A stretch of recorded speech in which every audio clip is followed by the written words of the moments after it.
गलती का एहसास। सुधा जी अपने बेटे विशाल और बहू तनिषा के साथ रहती थी। उनकी एक बेटी भी थी जो कि शादी के बाद लंदन में बस गई थी। सुधा जी के पति का मृत्यु बहुत पहले ही हो चुका था। विशाल और तनिषा की शादी को 4 साल हो गए थे, लेकिन अब तक उनकी कोई संतान नहीं थी। सुधा जी की बहू तनिषा जॉब करती थी, जो कि सुधा जी को बिल्कुल भी पसंद नहीं था। सुधा जी अपने बेटे विशाल से इस बारे में बात करती तो विशाल किसी न किसी बहाने से बात को टाल देता था। इसीलिए वे तनिषा को ही परेशान करने के बहाने ढूंढती रहती थी ताकि वह अपनी जॉब छोड़ दे। वे जल्द से जल्द दादी बनना चाहती थी। हालांकि वे दिल की बुरी नहीं थी, लेकिन पोते की चाह में वह न चाहते हुए भी ऐसा कर जाती थी।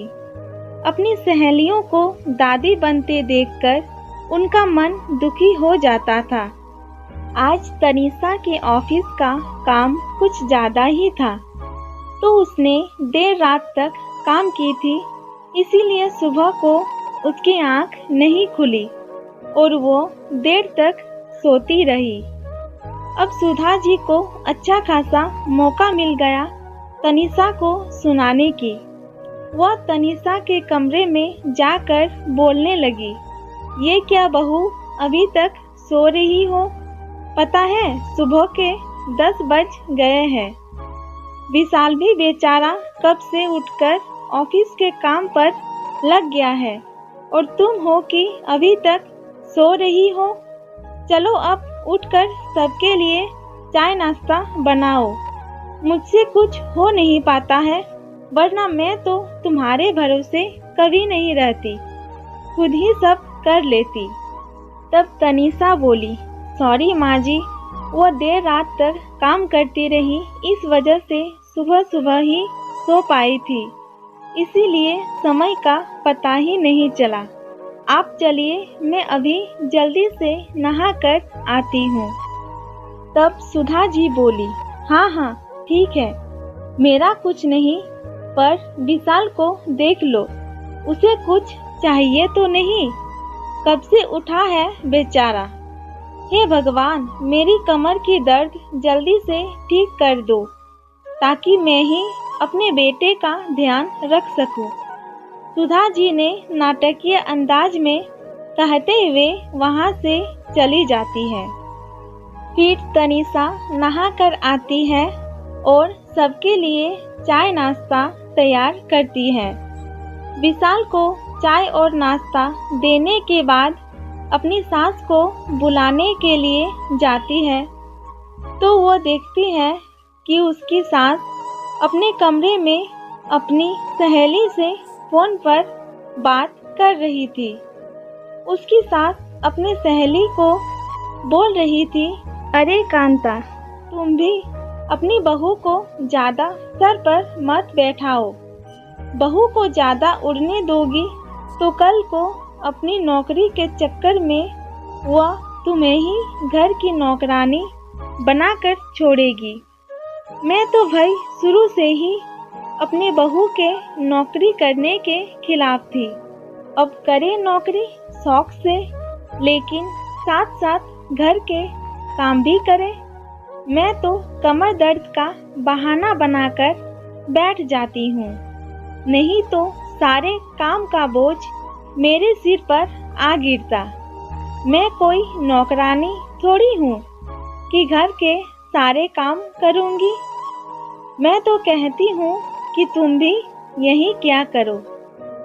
अपनी सास के मुंह से ये सब बातें सुनकर तनिषा की आंखों में से आंसू आ गए, क्योंकि वह जिस सास को बीमार समझकर उनकी दिन रात सेवा करती है, उन्हें एक गिलास तक उठाने नहीं देती है, सारा दिन घर और ऑफिस का काम करके थकान से चूर होकर भी उफ तक नहीं करती, उसका उसे यह फल मिला। माना कि सुधा जी तनिषा की नौकरी के खिलाफ है, लेकिन वह अपने पति का बोझ कम करने के लिए ही तो नौकरी करती है। खैर, तनिषा अपने सास से किसी भी बात पर बहस करना नहीं चाहती थी जिससे घर का माहौल खराब हो, इसीलिए वह उनकी बात को नज़रअंदाज करके वहां से चली गई।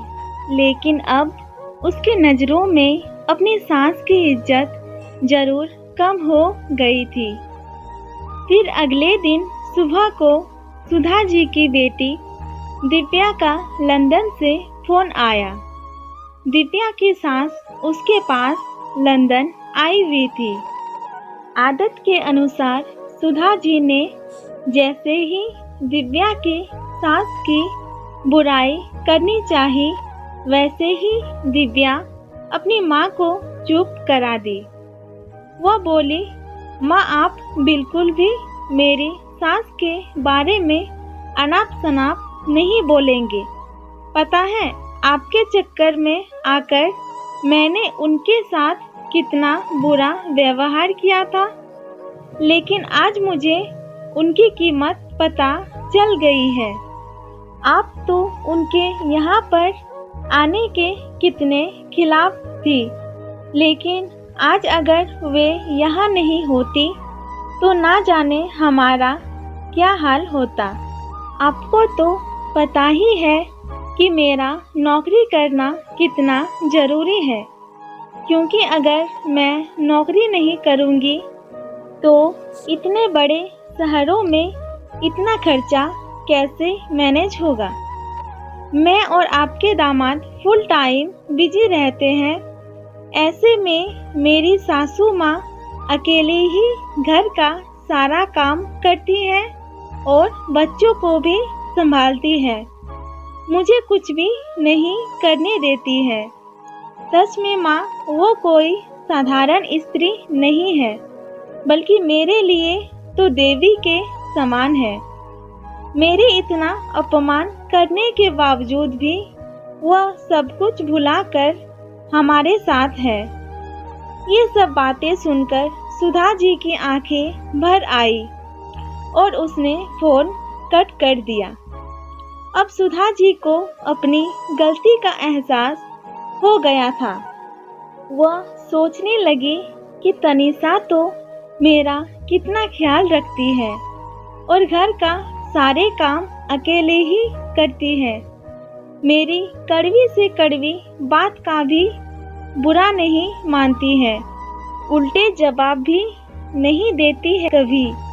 वाकई में तनिषा बहुत अच्छी है, लेकिन मैंने उसके साथ बहुत बुरा किया।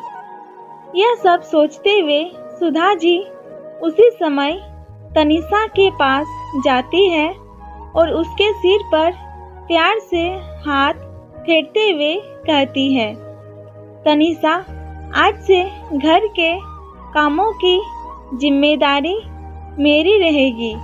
तुम बस अपना ऑफिस में ध्यान दो। मैंने आज तक तुम्हें जो भी कहा और किया उसके लिए मुझे माफ़ कर दो। चलो अब तुम जाकर आराम करो, खाना मैं बना लूँगी। अपने सास का बदला हुआ रूप देखकर तनिषा को बहुत खुशी होती है और उसकी आंखों में से खुशी के आंसू आ जाते हैं और अपनी सास के प्रति उसके मन में अब फिर से पहले वाला सम्मान वापस आ जाता है। दोस्तों, अगर वीडियो पसंद आया तो लाइक कीजिए, शेयर कीजिए।